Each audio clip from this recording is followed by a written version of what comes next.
all right. What is going on, ladies and gentlemen? This is Travis, and I have Mr. Daniel Quintero here today. We are doing our fourth episode of MOVE, which stands for Motivation, Opportunities, Validation, and Education. And today, what we're going to be talking about is a subject that may be a little uncomfortable for some people that have not necessarily seen this in their life. But the topic of our conversation today is unconditional love. And this is something that we kind of every week come up with a theme of what we're going to talk about. And it's always kind of fun how the themes actually transpire. A lot of the times they come out of some real life conversations that Dan and I work on through the week because he is very much my mentor, a coach, and he's my business partner. And sometimes people don't necessarily understand the relationship that we have with each other. But when I got into this business very early on, I got connected with Dan. And I actually remember you putting your hand on me and having a conversation with me. And what you did is, I tell people, you drilled me emotionally and you hit me right in the heart. And I did not necessarily understand because I've been an independent contractor for the better part of my life. I haven't necessarily had to be held accountable or to answer to anybody previously. And so we started doing Move. Dan started this as an in-person thing, which I absolutely loved, but I wanted to blow this up into a bigger audience because I believe that some of the conversations that were coming out of the room, they were very authentic. They were very different from what, if you were in a coaching environment, what you might expect. And if somebody has never been with a professional coach, they don't have any idea what that looks like. And so sometimes people think maybe we talk a lot about real estate when we're working together, but the reality is that we're in a business where emotions really matter a lot, and what we do is super emotional. And so I learned this about last year, probably in November, is if I don't make myself emotionally available, I cannot really connect with my clients. And so what I think is really beautiful about this relationship and why Dan and I do this is because we are not necessarily alike.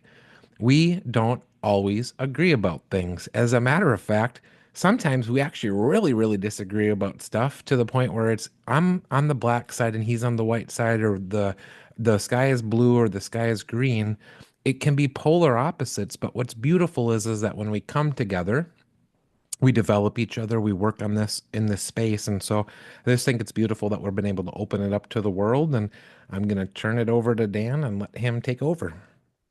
Thanks, Travis. I appreciate that. So the question I have today, or the statement I want to make is life isn't what happens to you.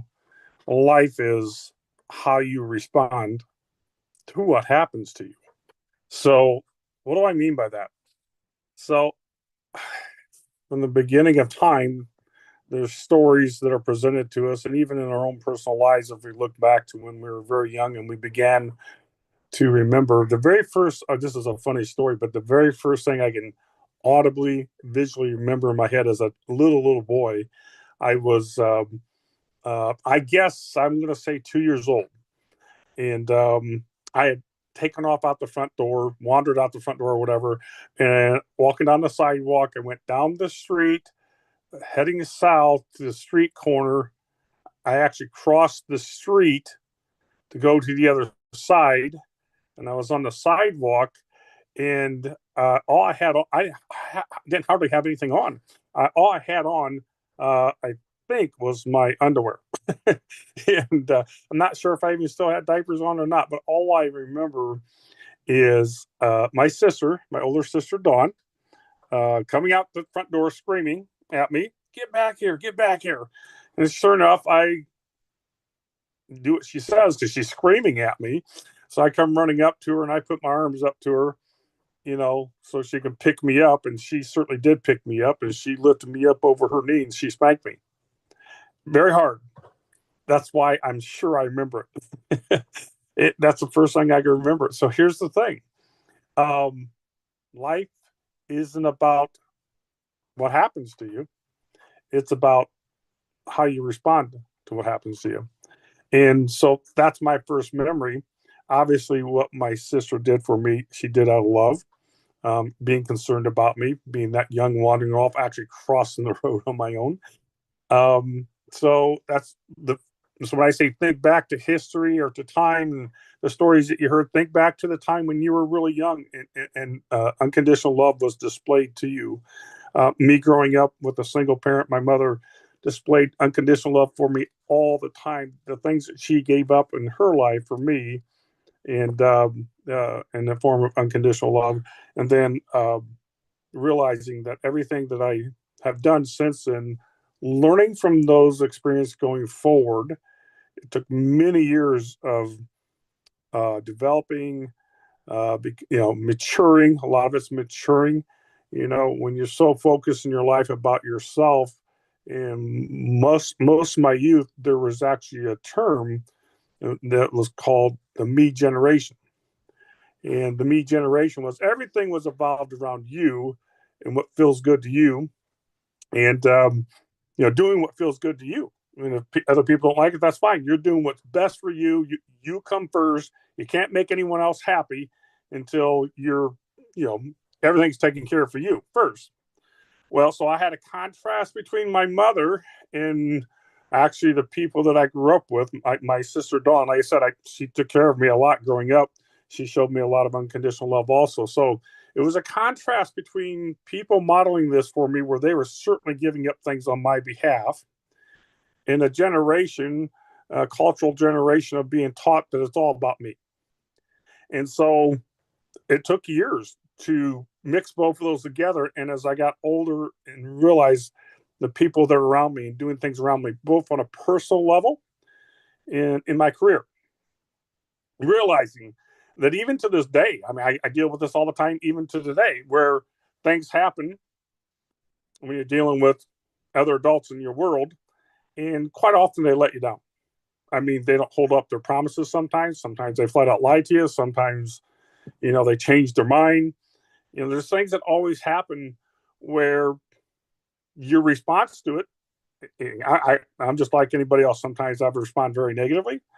And other times I've simply turned the other cheek, which is a part of unconditional love.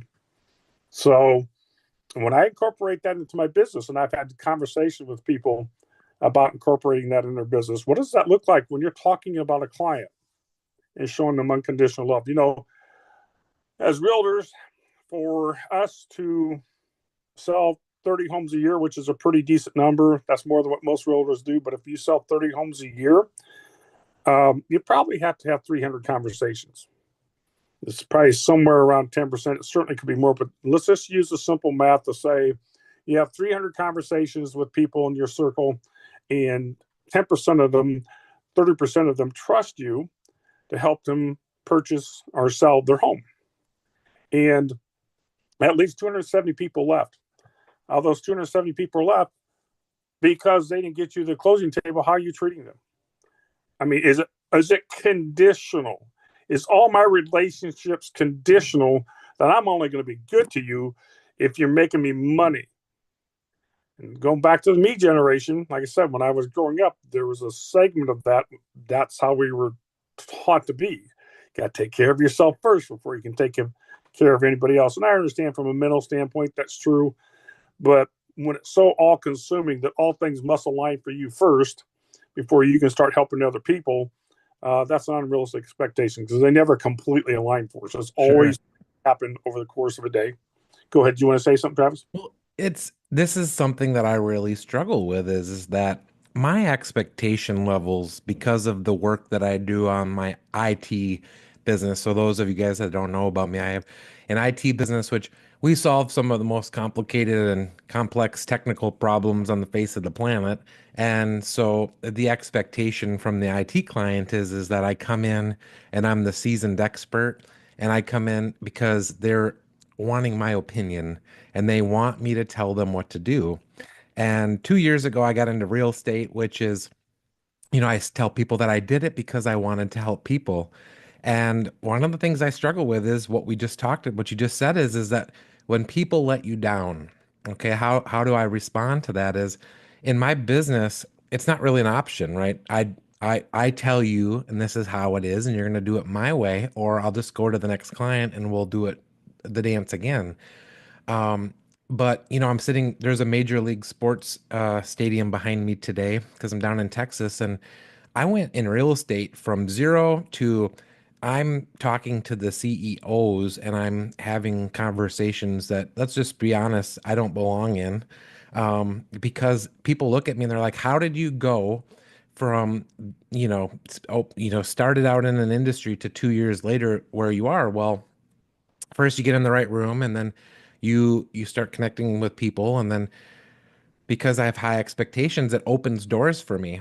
But they say even don't be careful when you meet your heroes, right? So sometimes even these people, as you work up the chain, sometimes they let you down, and it's uncomfortable to be held accountable for things. But then you're portraying an image, and I shared with you some videos that I've seen in the last couple of weeks, and I'm like, I don't ever want to be portrayed as coming off as I'm only about money and all I care about is money. I say this a lot. I don't need more money. I need more people, and the reason why is because I want to help people, but when I start attracting those people into my sphere, and then they let me down because they say I want to do this thing, and then I say, well, in order to do that, you have to do X, Y, and Z. Well, they're not always willing to do that. So it's I tell people, are you willing to go pro? That's kind of the difference. The baseball stadium we talked about, when you become part of a professional team, you start doing things a little differently. You start dressing up, you start showing up to practice, you start being held accountable, you have a coach. And the being in the pros isn't necessarily for everyone. But it's unconditional love. It's not necessarily a natural thing, especially for me. One of the reasons why people will say I'm very aggressive is because I didn't have unconditional love modeled for me as a child. And we will be breaking this down a little bit in the next couple of weeks once we have some guests that are coming on, and we're going to be talking about addictions. We're going to be talking about relationships. We're going to be talking about a lot of different things because we're all broken, but in the process of becoming whole again, I think unconditional love is something that you have had modeled for you, and I have had the opposite of that. So um, it's just So I think it's it's important. I think it's important for you to understand that the relationship we started with, the very first conversation we had, as you said, I put my finger on your chest and said, we don't do that. But there was something you had done recently, and I just says, we simply don't do that. And I was showing you unconditional love from the standpoint of, we don't do that. I'm not kicking you out. Hey, Travis, we don't do that. We're kicking you out. It was Travis, we don't do that. And so since that time, you've been given many examples, both by word and by action from me, where I showed you unconditional love, where obviously, there were times that things happened where I was let down or I was disappointed. And it would just as easy as some people would do is go, I'm done with him. So I have a very long track record, and people don't understand this about me, where I have people in my circle that I maintain and keep in my circle simply because they still want to be there, and I show them a lot of unconditional love. In other words, they've disappointed me over times. I don't. I give people a lot of second chances. That's what was demonstrated for me. That's what my Bible teaches me. Jesus Christ came for the fallen, right? And we're told in those words that you can come anytime. You're not too young. You're not too old. You can have fallen many times. You can have committed the worst sins imaginable. You can still come. So this is ingrained in me. So it's very hard for me to completely push someone away, even though they've let me down. They've broken promises. They didn't follow through with what they were doing. I still have my hands held open. And you can attest to that.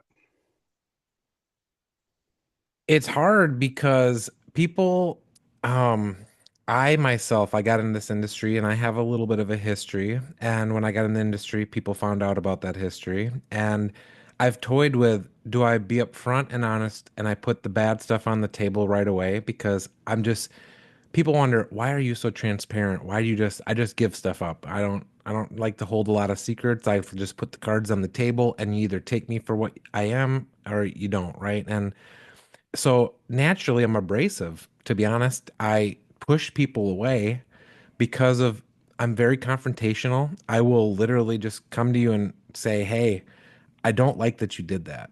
Like that's kind of what you did to me if do you not care? This is a thing that I ask people a lot of times when they're doing if they've let me down, I ask them, "Do you not care?" And the answer to that question really tells me which way we need to go with them. Because if they tell me I don't care, now I might need to actually drill in a little bit deeper with that person because I have somebody in my life right now that I'm dealing with that he's we're most equipped to help those that we once were. And I think you saw me, you saw I needed help and you helped me. And so I'll never be able to fully repay for what you do with money. But what I believe that I can do is I can find other people that are hurt. I mean, I'm a hurt child. That's just the why a lot of things happen in my life is because when I was a child, I did not have unconditional love. So if I want to go and I want to try to help somebody else, I really have to do the unconditional love thing. I cannot come at them as the prosecutor. And I made this mistake. You and I have been talking about this all week is there was somebody that cried out for help.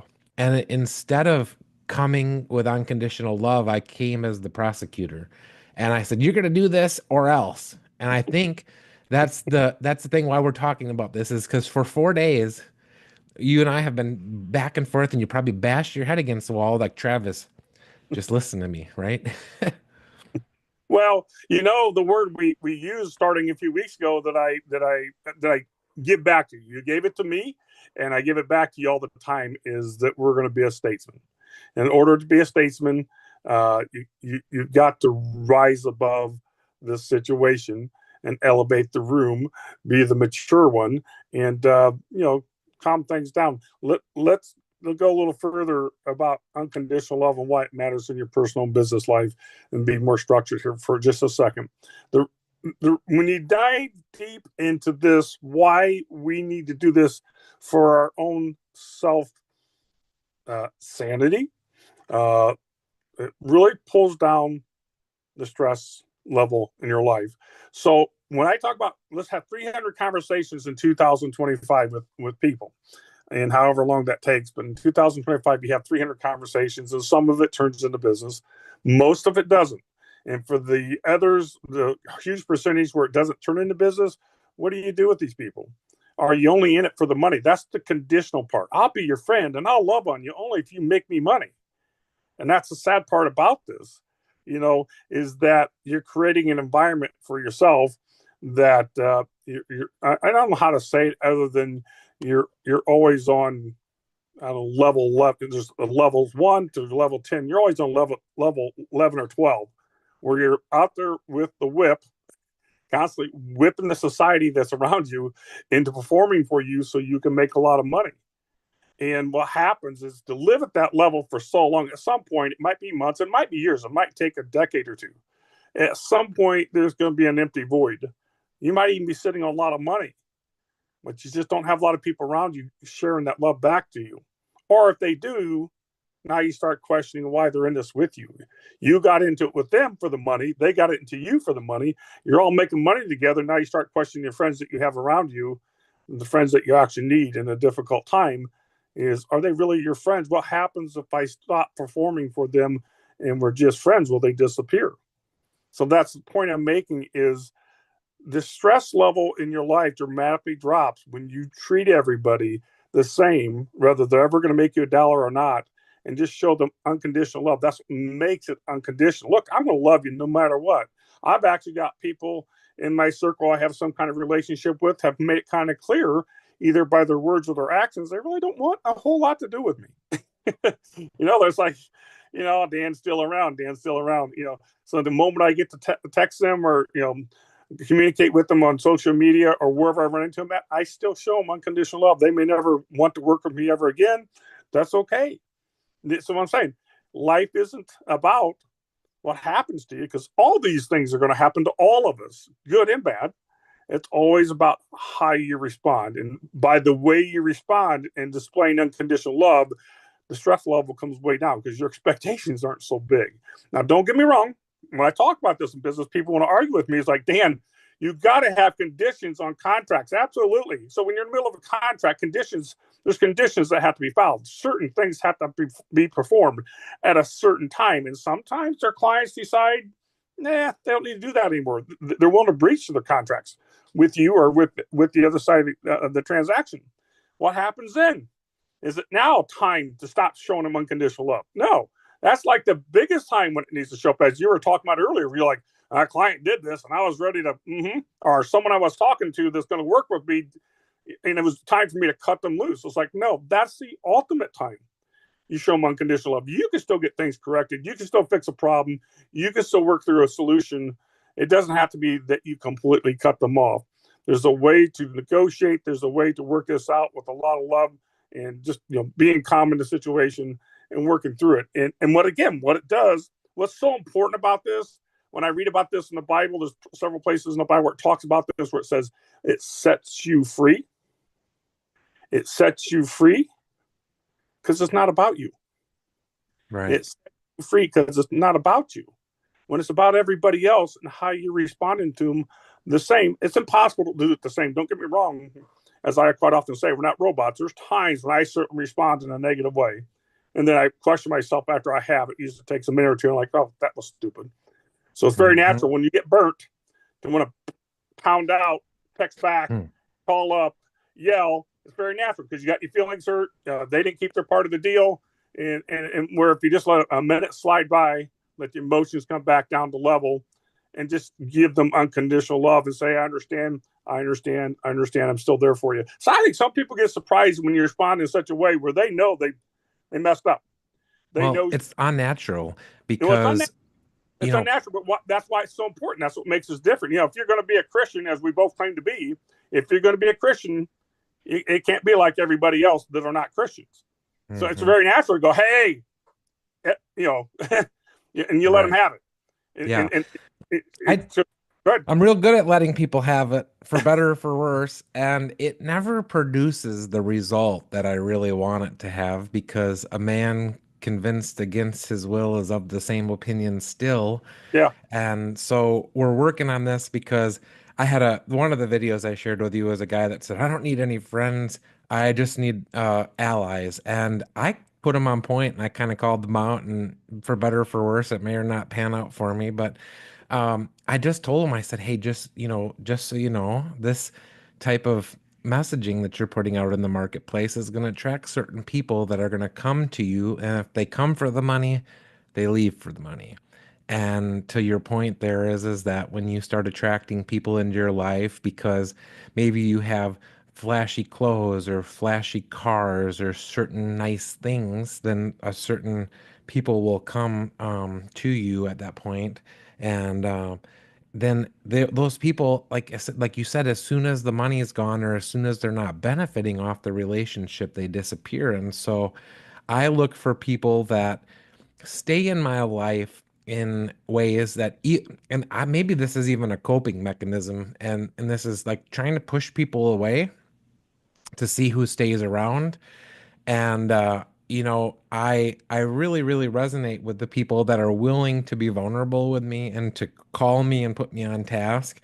And I think that's part of growing and getting better and trying to understand, like you said, to be a Christian and to really claim, to follow Jesus, is that he was the person that was associating with the very people that a lot of us in this world are, whatever, maybe we're afraid or we're uncomfortable. I even am a hypocrite with this, as sometimes when I see people that have had a criminal record, I'm the first person to judge that person. And I heard this crazy concept, and probably people may not like this thing, is Hitler goes to heaven, right? If you truly believe that, He certainly could have. We don't know, but he certainly could have. You don't know what he did in the last moments of his life. if you ask for forgiveness, like you said, if imagine if God just is like, well, yeah, I know what I said about that whole thing is as if you accept me and everything, but nah, it's not convenient for me anymore.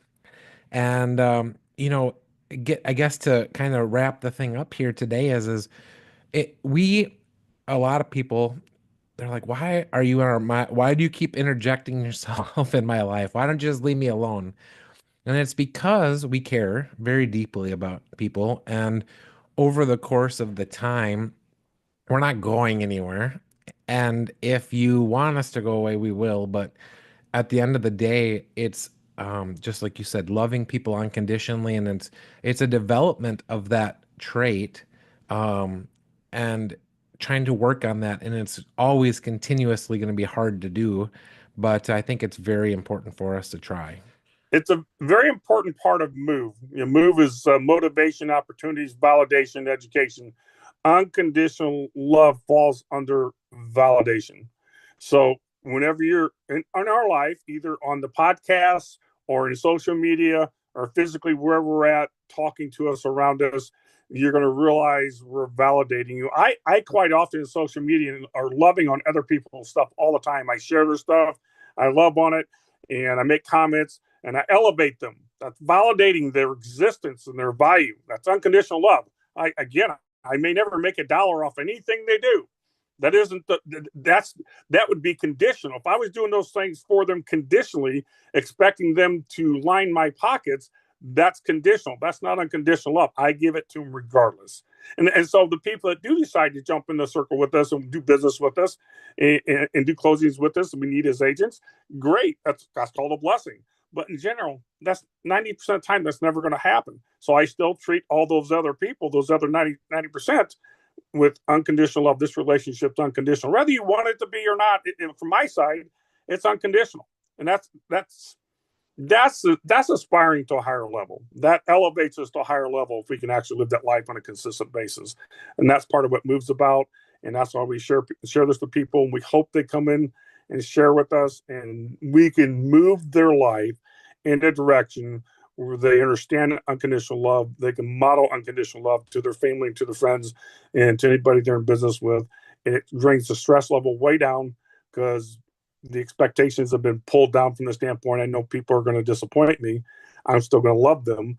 And so that's part of the business, part of the personal life and part of the business. Obviously, contracts must be followed, but you have to develop. This takes a lot of development over time. Like I said, I've had two different lives I've lived, and as I've gotten older, I've incorporated this more and more. And as I do it more and more, I'm just being honest with you guys. As I do it more and more, my life gets better. Not necessarily richer, not necessarily wealthier. Sometimes I make a lot of money. Sometimes the closings are down and I don't have as much. But I'm just talking internally, personally. I have never been wealthier in my life simply because I'm just sharing unconditional love with the world, and it's coming back in blessings. There you Right. go. Well, that's awesome. So, just talking about the next couple episodes, I have some very exciting stuff going on. I have reached out. I have some guests that are lined up. So I have Nate Mullering coming on. We're going to be talking about addiction because we are in an industry where, let's just face it, alcohol and other things are in our industry. And so I've struggled with this. I'm going to be completely transparent in the fact that, it's not always easy to be in an industry where those types of things, I'm going to be challenged with that this week, where those types of things are going to be everywhere around me.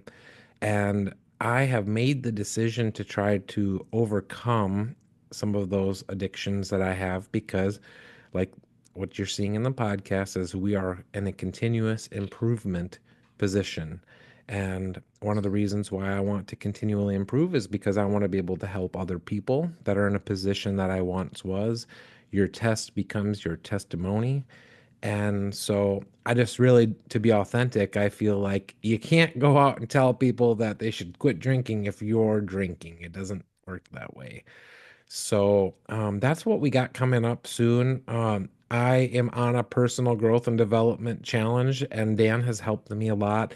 There's lots of resources that I have available. I have lots of coaches and lots of mentors and lots of people that are in my life. If you don't have somebody that can do what Dan and I do for each other, reach out and I will try to figure out a way to try to get you connected with somebody. We have some great resources over here at Epic. We have free mental health counseling, which I'm taking advantage of, and we have some other things. If you need help, reach out. There's probably a resource out there for you somewhere. Check us out on Facebook. This is on YouTube, Instagram, LinkedIn, Twitter. So all of the social medias, please share this, like it, and I hope you join us every week at Thursday at 9 a.m.